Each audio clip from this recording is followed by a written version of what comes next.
So some of you may remember the Avatar: The Last Airbender movie. I don't remember anybody saying anything good about it, but it was a long time ago, so it could be wrong. My memory's not that great. I'm getting kind of old. Anywho, I think it was announced 2 or 3 years ago. They were making a live action series, and this is coming hot on the heels of the One Piece live action that everybody seems to love. I've got my complaints about it. I've made them here. You can go check out a previous video. But this was before these companies discovered how to make a successful live action remake. So I have my doubts about it. But I'm going to go over this article. We're going to watch the trailer for it. And I do believe it's set to come out next year. So we're going to get into this. Before we do, guys, make sure you smash that like button. Make sure you subscribe. And make sure you share this video. It really does help. Now that I'm done chilling, let's get into it.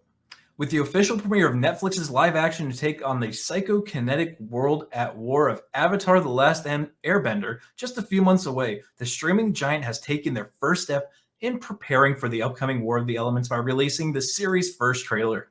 Unveiled on November 9th as part of the 2023 edition of Netflix's annual Geeked Week preview event, the first trailer of the live-action Avatar series presented audience with a montage of shots taken from across the series' fantastical storyline. Can people not name things easier? Geeked Week preview event. God. Just say, hey, anime nerds, we're making some shit for you. Let us know how we're doing. All right, so we're already at the trailer, so let's just go ahead and watch it. Sound up. Time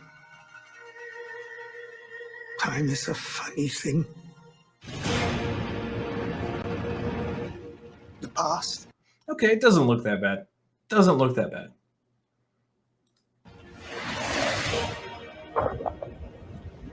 The future.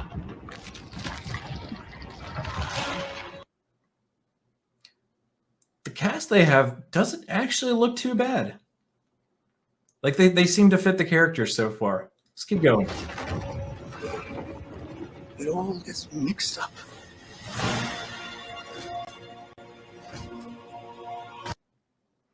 No, they actually did good character designs. I do like it. Okay, so that looks good so far. There's only one way to keep it straight.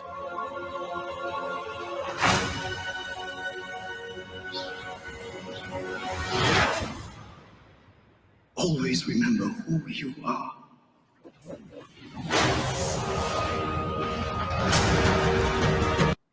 Okay, so it looks good so far.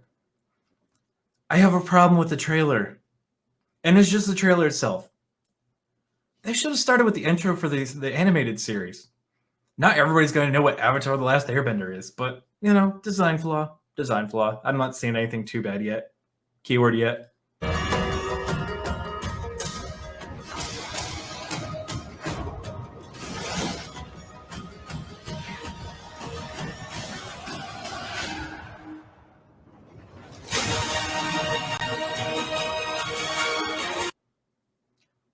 Normally, I shit on CGI. I think this is supposed to be a series. So this is supposed to be a series. I'm not gonna shit on it too hard. I expect less from series, but it actually looks pretty good. Like, it's not overdone CGI. Like, I can tell there's a ton of green screen, which I hate. I prefer practical effects. But we still got another 40 seconds on this video. Let's go.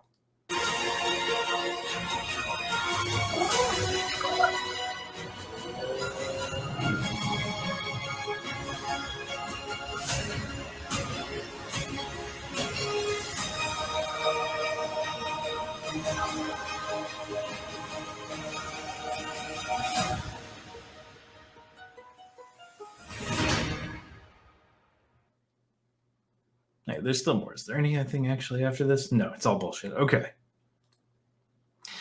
So, I don't know. Like I said, they were producing this before they figured out the formula to just make the series, make the live action the same as the series.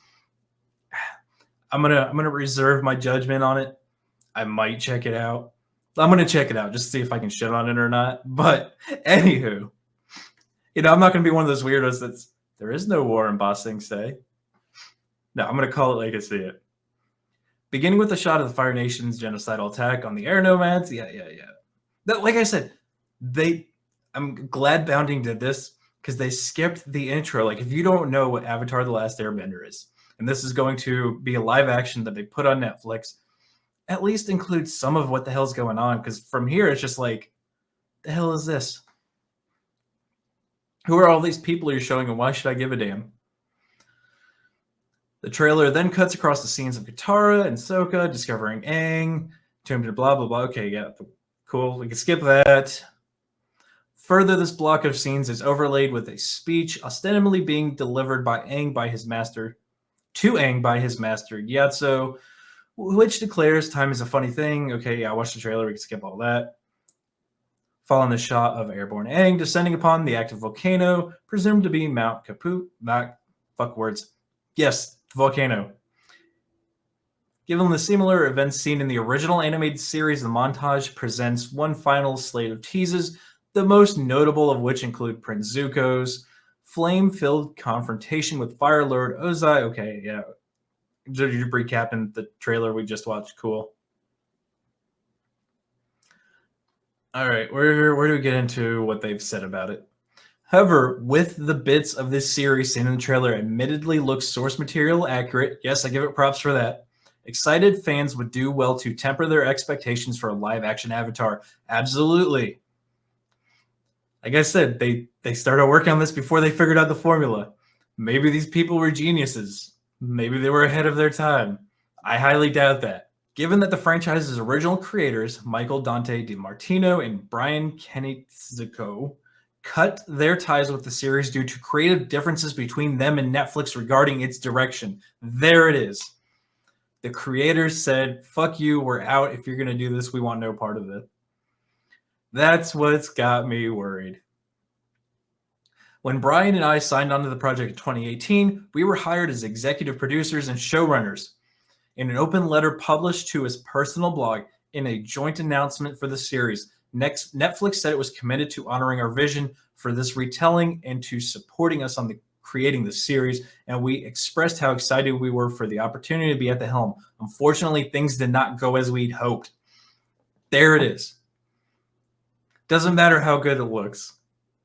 Netflix, I'm willing to put money on it, did that woke bullshit before they figured out the formula, and this is going to be a woke-ass movie. They're going to change a bunch of stuff. It's going to be female lead characters out the ass. Aang's going to take a backseat just like everything else. So the creator goes on to say, I realized I couldn't control the creative direction of the series, but I could control how I responded. So I chose to leave the project. It was the hardest professional decision I've ever had to make, and certainly not one that I took lightly, but it was necessary for my happiness and creative integrity. And who knows, Netflix's live-action adaptation of Avatar has the potential to be good. It might turn out to be a show many of you end up enjoying. But what I can be certain about is that whatever the version ends up on screen, it will not be what Brian and I had envisioned or intended to make. There it is. Creators are saying it's bullshit. And it has me concerned because they're not remaking this after One Piece's success. They're still pushing it out. And the creators of the original said, this is bullshit. I want no part of it. And I'm going to tell every one of my fans, as many as I can, he says, this is not what we made.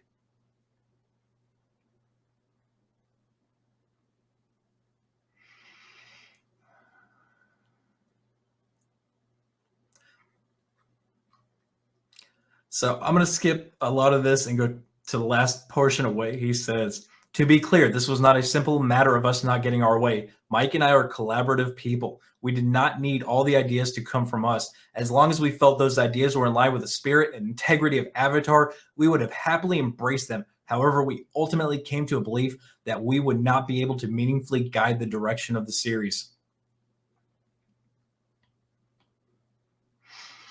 Yeah. That same thing they did with George Lucas and Disney.